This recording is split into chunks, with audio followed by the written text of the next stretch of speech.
오늘 말씀은 시편 88편 전체를 보겠습니다. 시편 88편 1절에서 18절까지 한 절씩 교독하겠습니다. 제가 먼저 읽겠습니다. 여호와 내 구원의 하나님이여, 내가 주야로 주 앞에서 부르짖었사오니 나의 기도가 주 앞에 이르게 하시며 나의 부르짖음에 주의 귀를 기울여 주소서. 물은 나의 영혼에는 재난이 가득하며 나의 생명은 수월에 가까웠사오니 나는 구름에 내려가는 자같이 인정되고 힘없는 용사와 같으며 죽은 자 중에 던져진 바 되었으며 죽임을 당하여 무덤에 누운 자 같으니이다. 주께서 그들을 다시 기억하지 아니하시니 그들은 주의 손에서 끊어진 자니이다.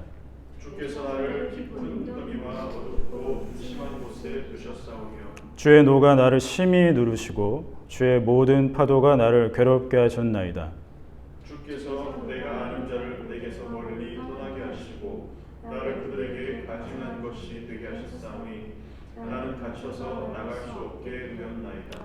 곤란으로 말미암아 내 눈이 새하였나이다. 여호와여, 내가 매일 주를 부르며 주를 향하여 나의 두 손을 들었나이다. 주께서 죽은 자에게 기이한 일을 보이시겠나이까? 유령들이 일어나 주를 찬송하리이까? 주의 인자하심을 무덤에서 주의 성실하심을 멸망 중에서 선포할 수 있으리이까?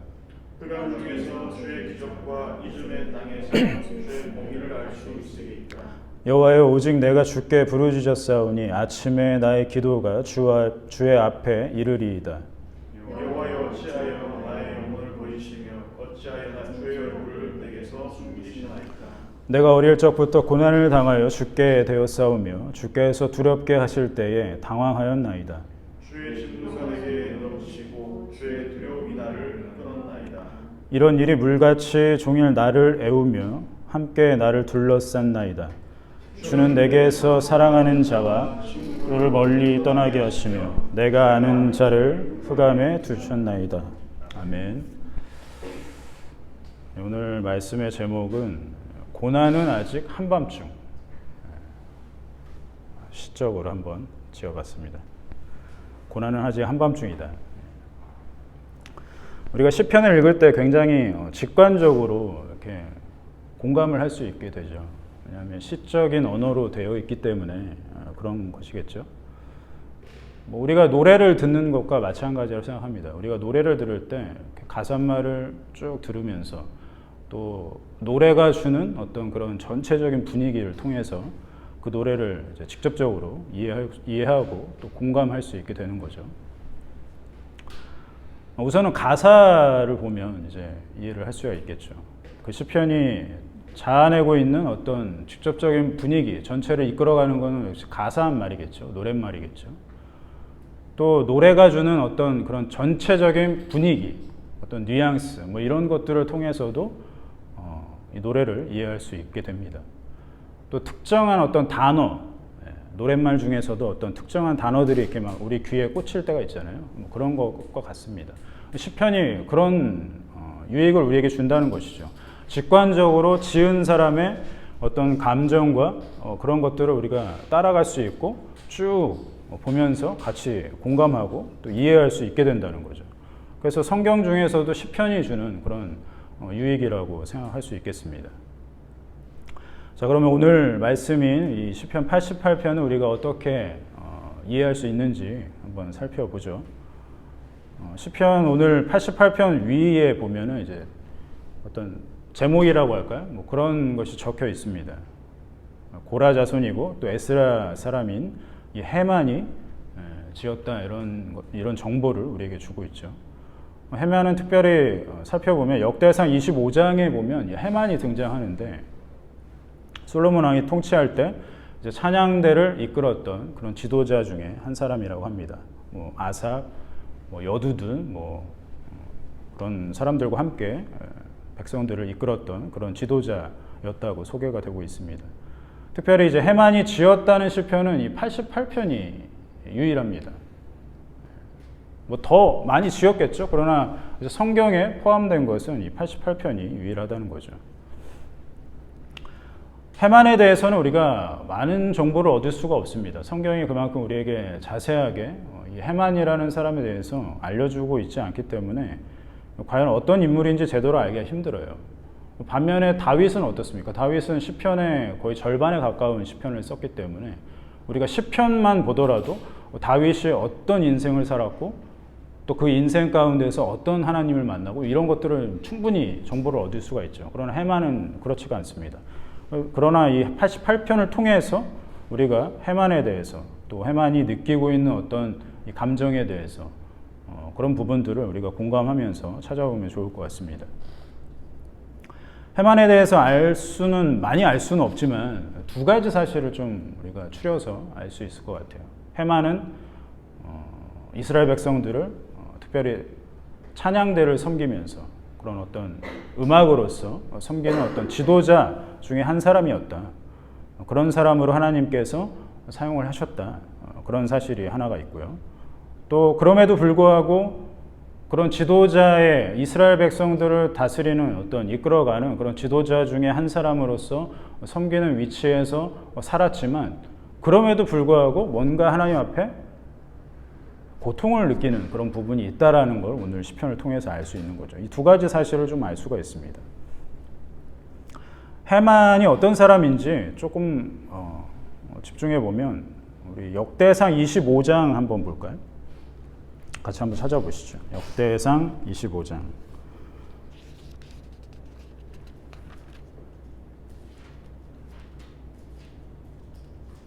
우리 25장 1절과 5절만 같이 읽어보겠습니다.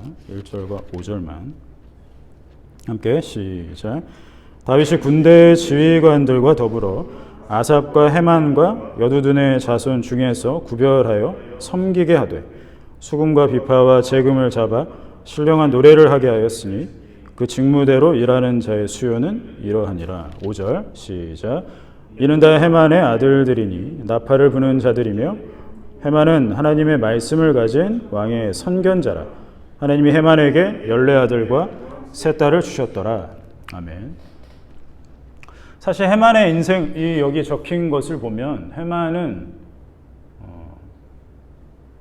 보통의 경우에 이런 직분을 가졌고 또 심지어 아들이 14명이고 딸이 3명인데 부유한 편에 속하겠죠. 해만의 인생을 보면 객관적으로만 보더라도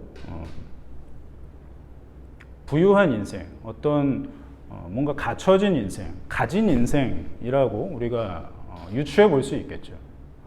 자, 그러나 오늘 해만이 지은 이 88편에서의 해만의 그 감정을 따라가 보면 해만은 극심한 고통을 겪고 있는 그런 인물이라는 걸 우리가 발견할 수 있습니다.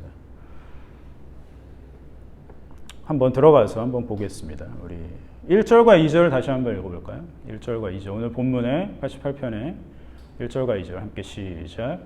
여호와 내 구원의 하나님이여 내가 주야로 주 앞에서 부르짖었사오니 나의 기도가 주 앞에 이르게 하시며 나의 부르짖음에 주의 귀를 기울여 주소서.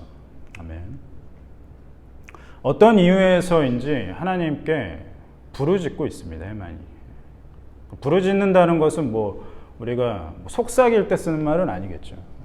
부르짖는다는 뜻은 여기서는 외친다라는 단어와 똑같습니다. 외친다. 우리가 보통 호소한다고 하잖아요. 뭔가 큰 소리로 외쳐서 뭔가 호소할 때 그런 단어라고 할 수 있습니다. 그러니까 우리가 호소할 때는 보통의 경우에 이런 거죠. 뭔가 마음에 원통함이 있을 때. 그래서 뭔가 억울한 일을 당했을 때 우리가 호소합니다. 그런 감정인 것이죠. 그러면 어떤 상황에 처했나 해만이 3절에서 5절을 볼까요? 3절에서 5절 함께 읽죠. 시작. 물은 나의 영혼에는 재난이 가득하며 나의 생명은 수월에 가까웠사오니 나는 무덤에 내려가는 자같이 인정되고 힘없는 용사와 같으며 죽은 자 중에 던져진 바 되었으며 죽임을 당하여 무덤에 누운 자 같으니이다. 주께서 그들을 다시 기억하지 아니하시니 그들은 주의 손에서 끊어진 자니이다. 여기에 사용된 단어들을 볼 때 어떤 공통점이 있습니까? 해만은 지금 죽음 앞에 놓인 상황인 거죠. 다 죽음과 관련된 단어들입니다. 수월에 가까웠다. 무덤에 내려가는 자 같이 인정됐다. 힘없는 용사다.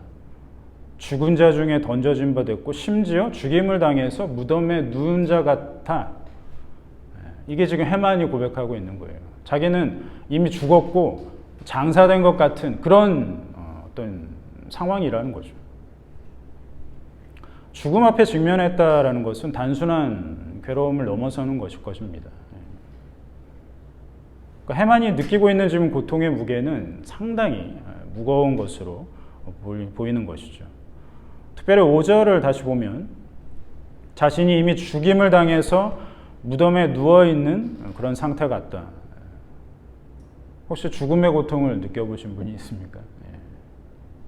저는 아직 죽음의 고통 느껴보지 못했지만 죽고 싶다는 감정을 느껴보고 살았던 것 같아요.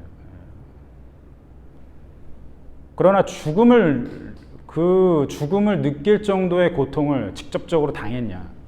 그런 적은 없는 것 같습니다. 죽음과 직면한 적이 없기 때문에 해만이 지금 어떤 고통을 느끼고 있나? 그 고통의 무게가 어떤가? 쉽게 가늠하기는 좀 어려워요.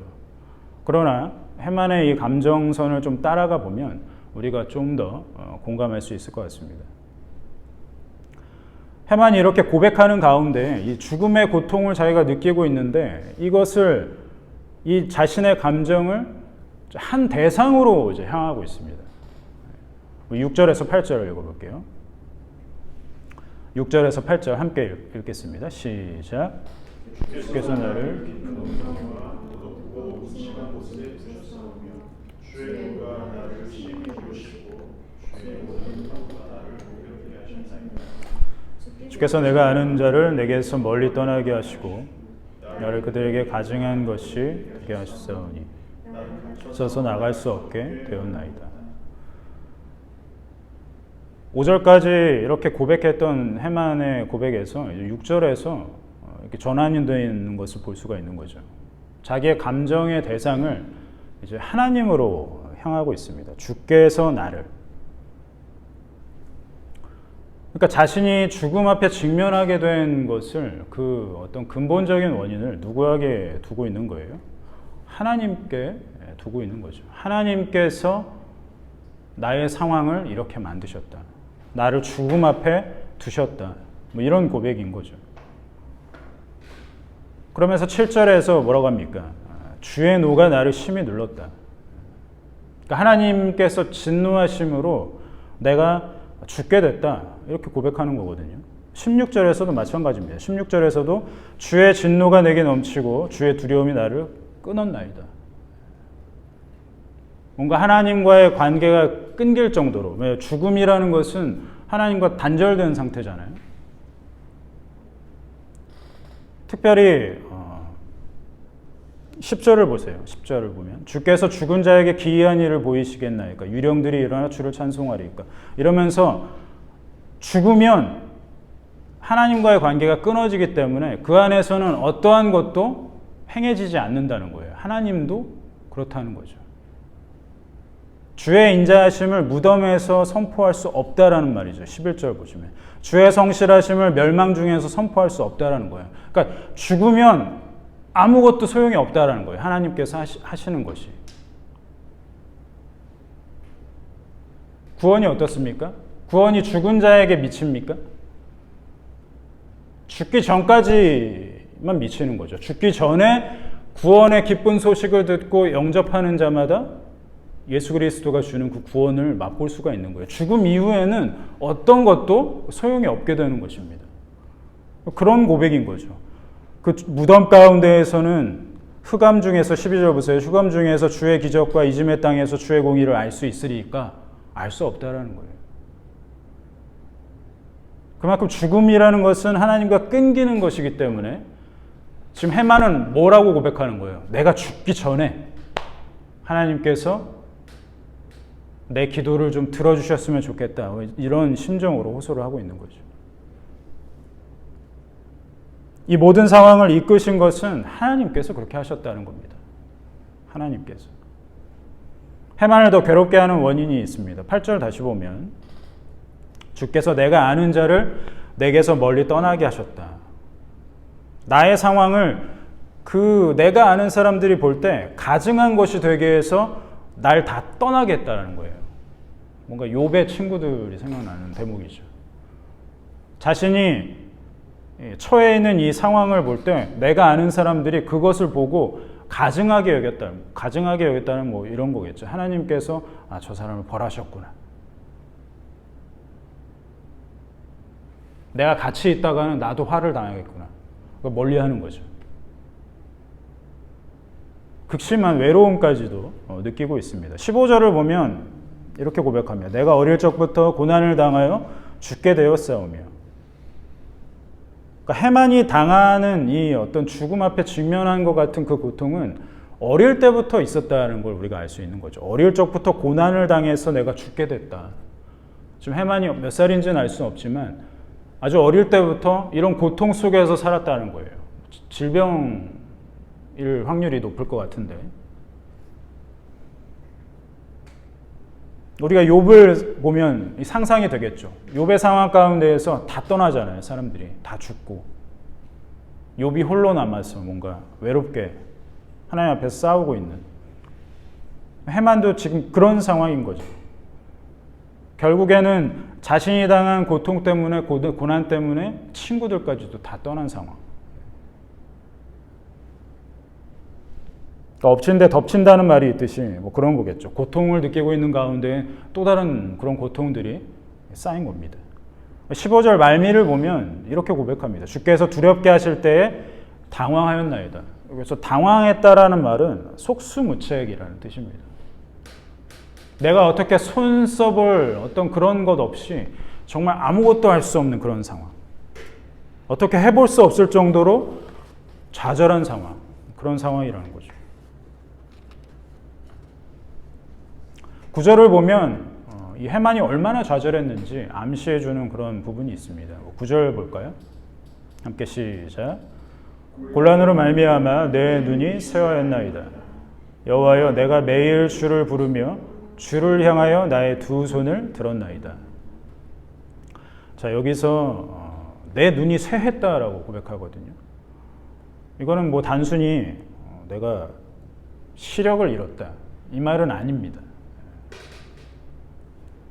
요즘 유튜브를 보니까 충청도식 표현법을 하면서 이렇게 막 유행을 시키고 있는 개그맨이 있더라고요. 제가 또 제2의 고향이 충청도라서 공감이 많이 되는데 뭐 이런 표현을 쓸 수 있겠죠. 눈깔이 빠지겠네. 어메 눈깔이 빠지겠다야. 이렇게 뭐 쓰겠죠. 충청도 사람이면. 그게 뭡니까? 그게 무슨 뜻이에요? 진짜 눈알이 튀어나와서 빠질 것 같은 그런 상황이냐? 그거 아니죠. 힘들어 죽겠다는 표현이에요. 충청도 사람들은 이 표현을 직접적으로 하지 않습니다. 둘러둘러 하죠. 눈알이 빠질 정도로 내가 지금 힘들다는 거예요. 이 똑같은 표현입니다. 내 눈이 쇠했다라는 거는 내 온 몸이, 내 온 육체, 정신까지도 기력이 아주 쇠했다라는 표현인 거죠. 욥도 비슷하게 얘기해요. 욥기 17장 7절에 보면 이렇게 욥이 얘기합니다. 내 눈은 근심 때문에 어두워지고 나의 온 지체는 그림자 같다. 내 눈이 이 극심한 근심 때문에 어두워졌는데 온 지체가 그림자 같다. 그림자 같다는 어두운 것과 표현이 같죠. 그러니까 눈과 온 몸을 이렇게 같은 선상에서 쓰고 있는 거죠. 어떤 시적인 표현이겠죠. 눈이라는 것은 뭐예요? 몸에서 보면 지극히 작은 기관이잖아요. 그러나 몸 전체를 대표해서 눈에 담고 있는 거죠. 그러니까 시적인 표현을 써서 눈이 쇠했다라는 고백은 우리가 온몸 전체가 기력을 잃었고 더 나아가서는 생명 자체도 쇠했다. 이런 고백으로 우리가 볼 수 있는 거죠. 이런 고백을 봤을 때 이런 노랫말, 노래잖아요. 이런 노랫말과 이 해만의 표현에서, 고백에서 이 정황들을 확인해 봤을 때는 다른 시편들과는 조금 분위기가 다르다는 것을 우리가 알 수 있습니다.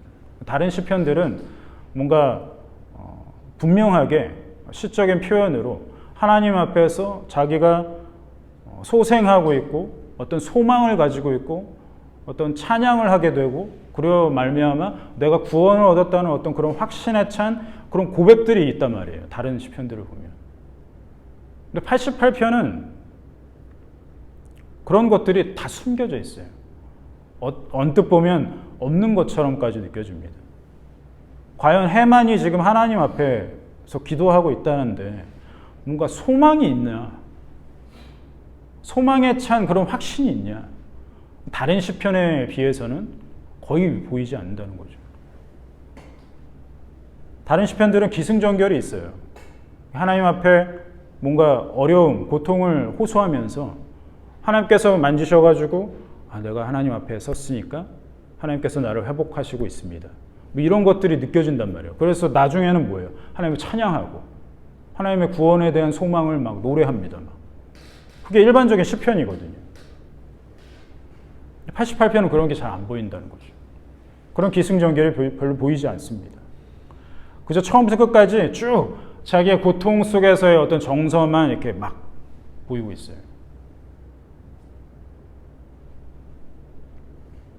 88편을 보면서 어떤 생각이 드십니까?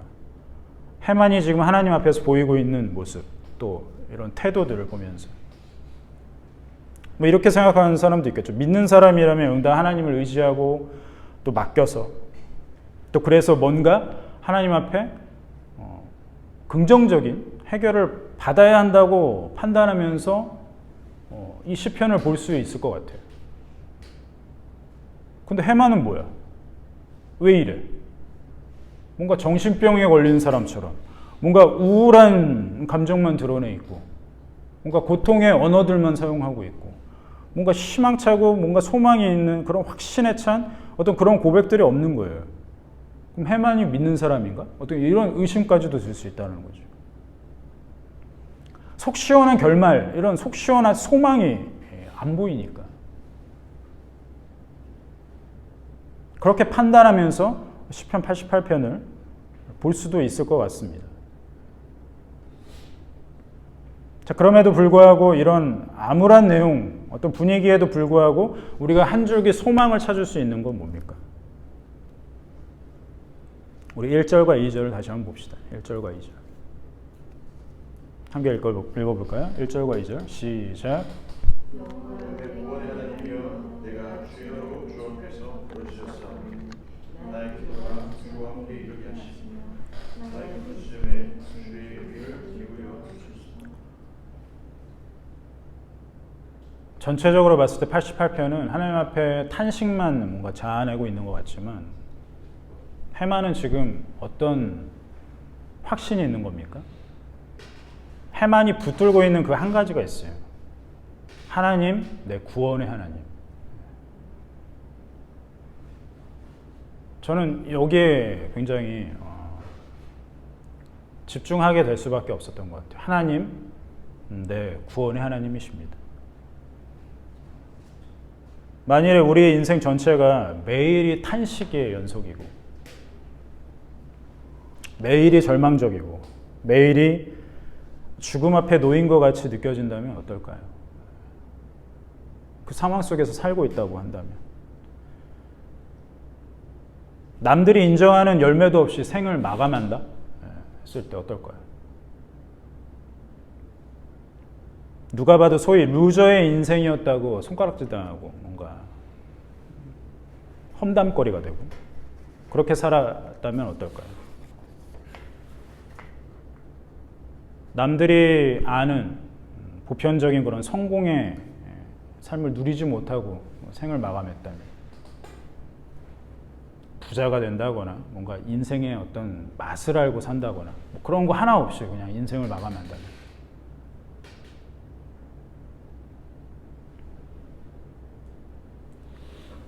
세상 사람들만 그런 기준이 있는 것 같지는 않습니다. 믿는 사람들도 그런 인생의 기준들이 있는 것 같아요. 뭔가 부함을 누리는 인생, 뭔가 인생의 맛을 알아서 뭔가 즐거운 인생. 뭔가 이뤄야 하고 뭔가 남겨야 하고 다른 사람들한테 좋은 영향력을 끼쳐야 하고 그래야 나중에 하나님 앞에 섰을 때 뭔가 하나님 앞에 면이 선다고 생각하고 사는 사람들도 있는 것 같습니다. 믿는 사람들 중에. 근데 그런 보편적인 기준 하나 없이 그냥 인생을 마감했다고 해보세요. 어릴 때부터 병을 얻어가지고 극심하게 시달리면서 고통만 느끼면서 생을 마감합니다. 그럼 그 인생은 가치가 없는 인생일까요? 아무것도 이룬 것이 없으니까. 아무것도 남긴 게 없으니까. 남들이 평가했을 때 그 기준에 못 미치니까 그 인생은 가치 없는 인생인가? 그 인생이 내 인생일 수 있거든요. 늘 절망 속에서 고통만 느끼다가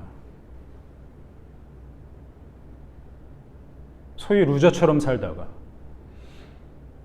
아무것도 잡은 것 없이 살다가 생을 마감한다.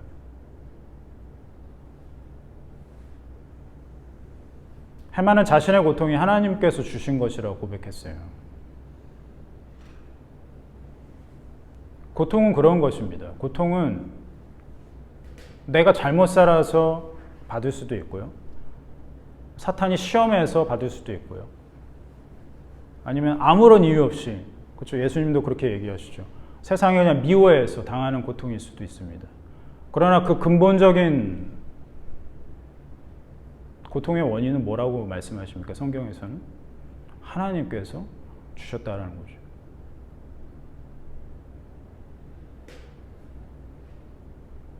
그렇다면 우리는 확신이 있죠. 하나님께서는 고통을 허용하시지만 그 고통이 영원하게는 안 하신다는 거예요.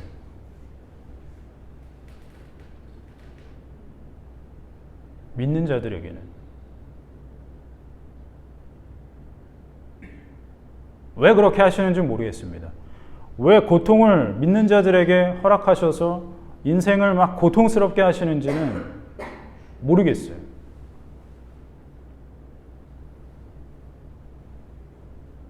그러나 고통스럽게 한 그 인생이 그게 다가 아니거든요.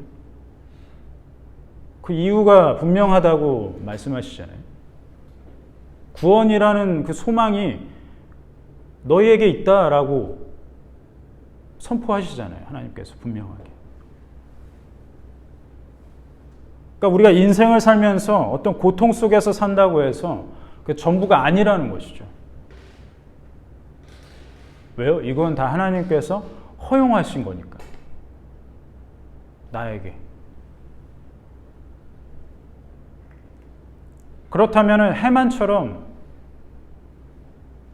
아주 짧은 단어지만 여호와 내 구원의 하나님이요.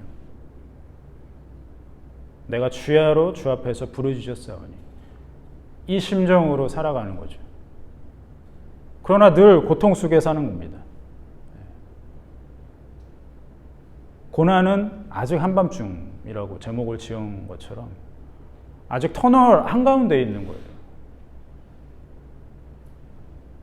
오늘 고통 속에 살았지만 내일 또 고통 속에 사는 거예요. 내일 또 절망하고 내일 또 실망하고 내일 또 하나님 왜 내 인생은 왜 이 모양이 이 꼴입니까? 하나님 탓하고. 근데 중요한 사실은 뭐예요? 이 모든 것을 하나님 앞에서 하고 있다는 게 중요한 거죠.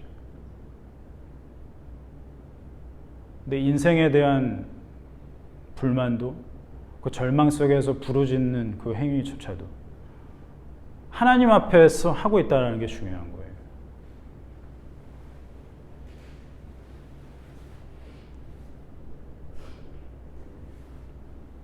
이 한 가지로 충분하다고 고백할 수 있습니까?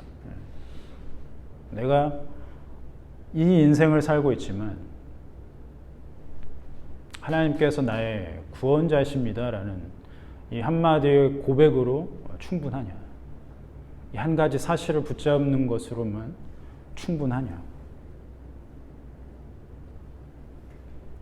해만은 13절에서 이렇게 고백합니다. 13절 읽어볼까요? 13절 함께 시작. 여호와여 오직 내가 주께 부르짖었사오니 아침에 나의 기도가 주의 앞에 이르리이다. 이 아침이라는 단어는 소망을 함축하고 있는 단어입니다. 도대체 눈 씻고 봐도 소망이 하나도 안 보이는 가운데에서 이 아침이라는 단어가 해처럼 탁 떠오르는 거죠.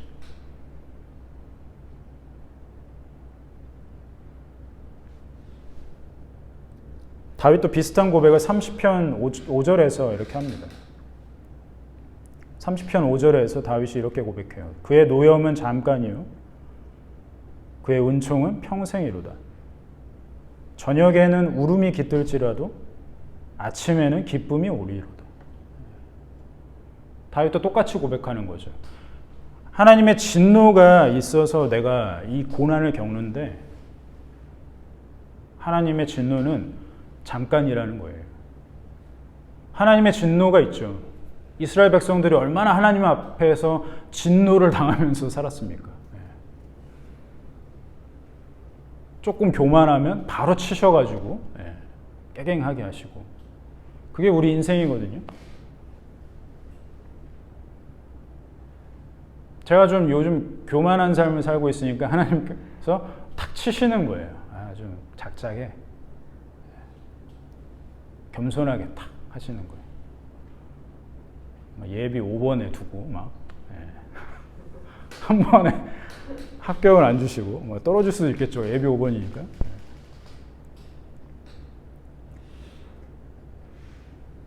제 인생을 이렇게 돌아보고 또 앞으로의 인생을 어떻게 살 것인가 좀 이렇게 생각해 봤더니 아주 암울합니다. 뭐 해 먹고 살아야 돼요? 막 그런 20대 때 해야 되는 막 고민을 40대 하고 있어요. 이 말씀들이 위로가 되는 것 같아요. 그의 노염은 잠깐이고 저녁에는 울음이 깃들지라도 저녁은 끝나게 돼 있죠. 아침이 옵니다. 그래서 다윗이 아침에는 기쁨이 올 것입니다라고 자신 있게 노래하는 거죠. 해만도 마찬가지고요. 아침에는 나의 기도가 주의 앞에 이를 것입니다. 이건 뭐예요? 그냥 하나님께 내 기도가 들리고 마는 것이 아니라 하나님께 들린다면 그것은 이루어지는 거거든요. 하나님께는 흐지부지가 없거든요. 말씀하시면 이루시는 분이고 기도를 들으시면 이루시는 분입니다.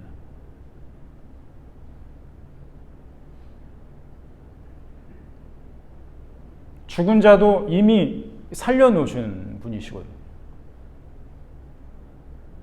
이 산을 저쪽에 옮기시는 분이시거든요. 각자의 인생에 어떤 고통의 무게가 있는지 모르겠습니다. 다 각자가 그 느끼는 무게는 다 각자가 다르겠죠. 어떤 사람은 손에 가시만 박혀도 죽을 것 같이 아파하는 사람이 있는 것처럼 각자의 무게는 각자가 느끼는 것이라 우리가 쉽게 판단할 수 없겠죠. 저 사람은 뭐 저거 갖고 힘들어하나 이렇게 판단할 수 없는 거죠. 그럼 확신할 수 있는 건 뭡니까? 각자의 그 고통의 무게가 다를지라도 그 기도를 들어주시고 마침내는 구원으로 이끄시는 분 하나님이시라는 거죠. 교회가 그 사실을 확신하고 그 한 가지 사실에 우리가 소망을 두고 그것으로 인해서 찬양할 수 있고 그것으로 인해서 예배할 수 있고 그것으로 인해서 우리가 각자에게 또 나의 하나님을 간증할 수 있고 그것이 나눠지고 풍성하게 될 때 하나님의 구원의 그 기쁨이 우리를 덮으실 것입니다. 고통의 신음소리가 우리 인생을 덮는 것이 아니라 하나님의 위로하심과 하나님께서 마침내 우리를 구원으로 이끄시는 그 분명한 구원이 우리 가운데 가득하기를 소망합니다. 아멘.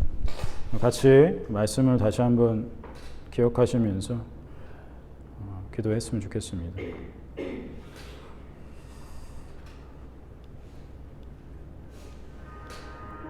잠깐 말씀을 기억하면서 주님 앞에서 나의 부르짖음으로 하나님의 앞에서 기도할 수 있고 또 우리 공동체 안에서 또 서로에게 고백할 수 있고 그래서 그것을 듣고 같이 기도하고 같이 이겨내는 그런 교회가 되었으면 좋겠습니다. 그래서 우리를 혼자 두시지 않는 것 같아요. 우리를 외롭게 하지 않으시고 서로를 의지하게 하시고 또 서로가 하나님을 같이 바라볼 수 있게 하는 것이 공동체의 힘인 것 같습니다. 우리 다시 한번 시편 88편 묵상하면서 같이 기도하시고 또 결단하는 그런 시간이 됐으면 좋겠습니다. 같이 기도하겠습니다. 주님,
살아계신 하나님, 우리 가운데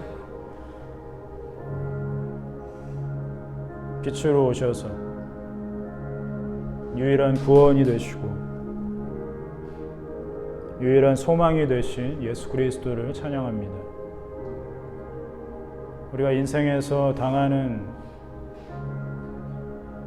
이 고난의 고통의 순간들이 분명히 있지만 완전히 낙심하지 않을 수 있는 그 유일한 이유는 하나님께서 우리를 구원하셨기 때문입니다. 또 구원하시길 것이기 때문입니다. 내가 하나님을 붙잡지 않고 하나님께서 나를 붙잡아 주신다고 하셨기 때문에 거기에 소망을 두고 우리가 살기 원합니다. 내 느낌이 아니고 내 생각이 아니고 하나님께서 확실한 말씀으로 내가 너를 붙들고 있다고 말씀하심으로 말미암아 그 안에서 소망을 발견하고 하나님께서 결국에는 이 고통 중에서 이 인생의 수렁 가운데에서 나를 건져주실 것이라는 그 확신의 고백이 우리 안에 찬양으로 예배로 나타나게 하여 주시옵소서. 우리가 고백하는 이 기도가 아침에는 주의 앞에 들릴 것이라는 확실한 소망이 있는 그런 고백이 되게 하여 주시옵소서. 예수 그리스도의 은혜와 하나님 아버지의 크신 사랑과 성령 하나님의 크신 위로와 또 교통과 또 감화하심이 오늘 머릿속에 하나님 앞에 예배하는 무리와 주님의 온 교회 위에 이제부터 영원까지 항상 함께 있을지어다. 아멘.